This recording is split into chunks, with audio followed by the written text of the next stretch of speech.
everybody, this is Sophia Keck and we are in Chicago today at the Four Seasons, and I am honored to have here Cristina Benitez, the author of the book Latinization, and I'm going to be asking her some questions about her book so we can share more information with you about Hispanic marketing and Latinos in America. Hi Cristina. Hello Sophia, it's a pleasure. Welcome to Chicago. Thank you so much. It's my first time here and I love it already. Good.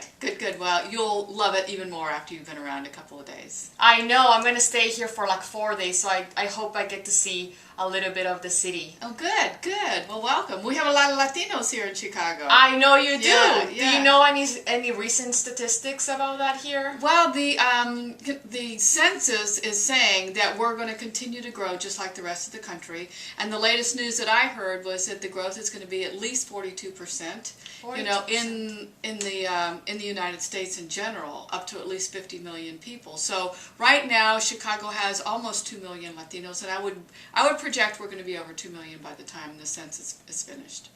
Well, those are numbers that people should consider. Yes, definitely. This is your book. Yes. And it's a very easy read, very informational. And first, before we get into the content, I want to know, why did you call it Latinization? You know, it's a fun story because I wanted a word that described the movement of the Latino culture and how it is affecting the United States. Latinization gave me a feeling of movement and activity and growth, and that's why I chose Latinization. Where's your heritage from? How come I look like I do and I speak Spanish? I think most people look at me and they go, but you don't look Latino. And how did you learn how to speak Spanish? My father was born in Juncos, Puerto Rico, and he came to the United States way back in the 20s with his mother and his sisters. His father stayed in Puerto Rico until after the Depression. And would you say that there's a difference between being a Latino from Puerto Rico than being a Latino from Latin America? I think each country has special qualities about it that, yes, make them, you know, resound, because we all very care about our own culture, our own nationality. But the fact that people who are born in Puerto Rico, as you say, they are citizens of the United States, you know, does that make a big difference? I think when it comes to our culture itself, the music, the food, the values, you know, those are the things that I'm talking about.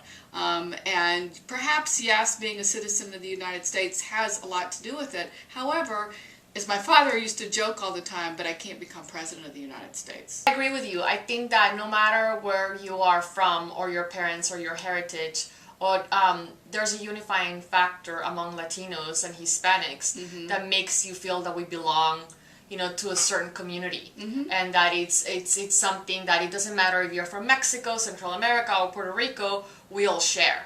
Well, and that's something I really want to make, you know, a statement in this book. It is a very diverse culture, and that Latinos, you know, that people who look at the Latino populations sometimes mistake everybody as Mexican, because it is certainly the largest population here, but it's really diverse, and there's so much diversity, that the richness of the different cultures that add into it.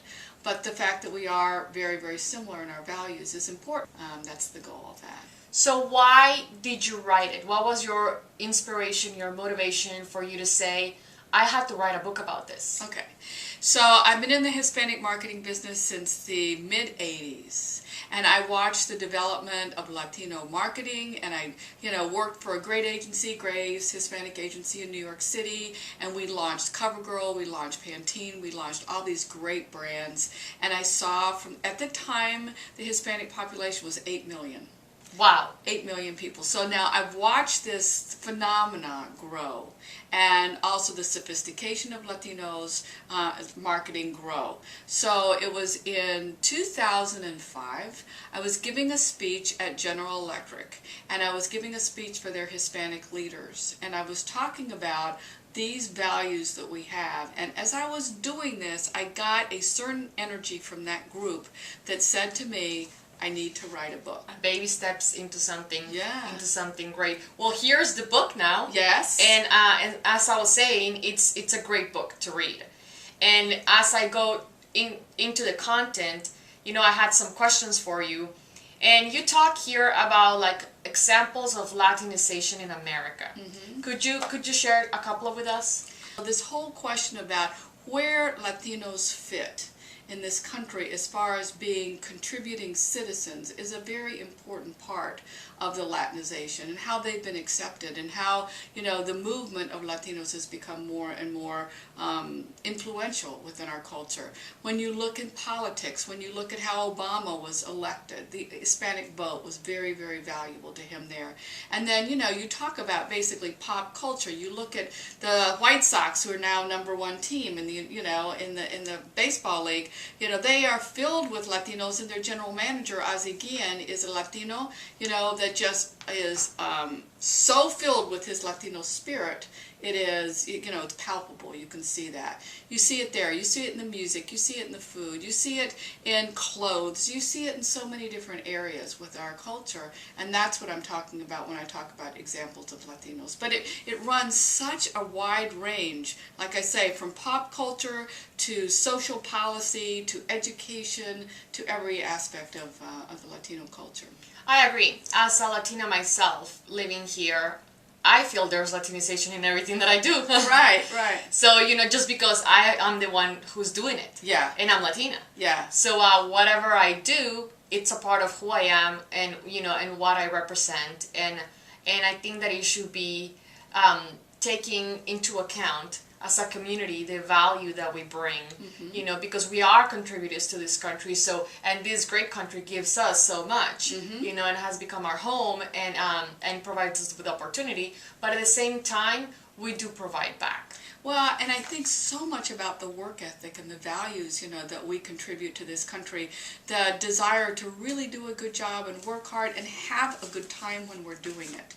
That's another thing that I think Latinos do when they're working, is you see them laughing and joking and carrying on and having a wonderful time, whether they're, cooking in a kitchen downstairs or whether they're doing the garden or whether they're actually in the boardroom. There's this feeling of celebration that Latinos seem to have and warmth that Latinos have. And I love that about your book. I remember that I read a part that says that we do things with joy and pride.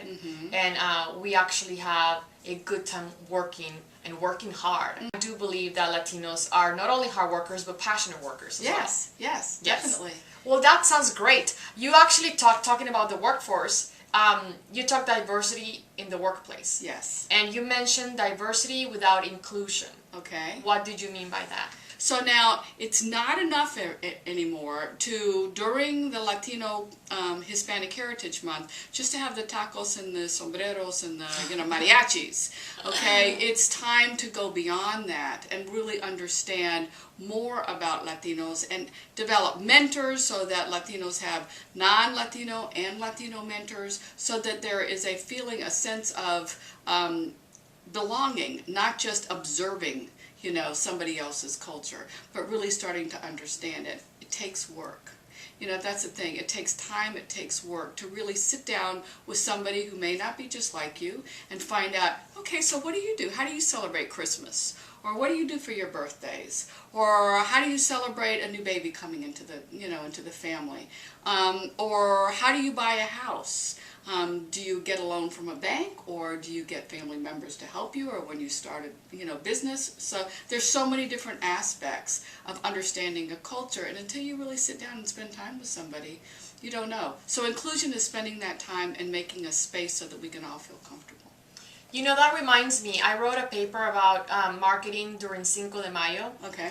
And marketers, obviously, as they should, take advantage of holidays or important dates in Latino culture, and one of them, is Cinco de Mayo. And a lot of companies market during Cinco de Mayo without going beyond. So they make it into this big drinking day. Right, it's a party. It's a party, and where's the meaning of it? They're actually having advertising campaigns about beer or about parties or about something else that doesn't mention why Cinco de Mayo is a special day. Right, and a lot of people confuse it because they think that it's the Independence Day. And it's not, because that's 16 de septiembre. And so for people to really understand what is the history behind it, it was the independence from the French. It was like a much different type of holiday than a lot of people assume that